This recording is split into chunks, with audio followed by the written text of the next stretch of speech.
Weekend விடுகதை. இன்னைக்கு கொஞ்சம் வித்தியாசமா உங்க மைண்டை ரீட் பண்ண போற ஒரு மைண்ட் ரீடிங் பசலோட வந்திருக்கேன். ஸ்கிப் பண்ணாம வீடியோவை முழுசா பாருங்க. ஒரு பேப்பர் அண்ட் பென் எடுத்துக்கோங்க. நான் சொல்றத ஸ்டெப் பை ஸ்டெப்பா கால்குலேட் பண்ணுங்க. 1ல இருந்து 9க்குள்ள ஏதாவது ஒரு நம்பரை மனசுல நினைச்சுக்கோங்க. நினைச்சிட்டீங்களா? இப்போ அந்த நம்பரை 2ஆல மல்டிப்ளை பண்ணிக்கோங்க. வர ஆன்சரோட 5 ஆட் பண்ணிக்கோங்க. இப்போ ஒரு ஆன்சர் கிடைச்சிருக்கா?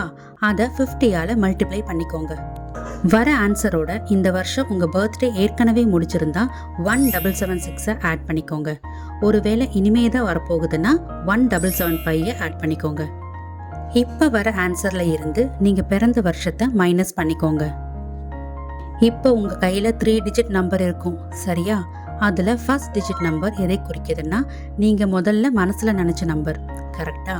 அப்படின்னா லாஸ்ட் 2 டிஜிட் எதை குறிக்குது அப்படிங்கிறது தான் உங்களுக்கான கேள்வி. இதற்கான விடை தெரிஞ்சவங்க விடையை கமெண்ட் பாக்ஸில் பதிவிடுங்க. முதல்ல யார் சரியான விடை சொல்கிறாங்களோ அவங்க கமெண்ட்டை நான் பின் பண்ணுறேன். விடை தெரியாதவங்க கொஞ்சம் வெயிட் பண்ணுங்க. இதற்கான விடையை நாளை கம்யூனிட்டி டேப்ல போஸ்ட் பண்ணுறேன். நன்றி. அஸ்ஸலாமு அலைக்கும்.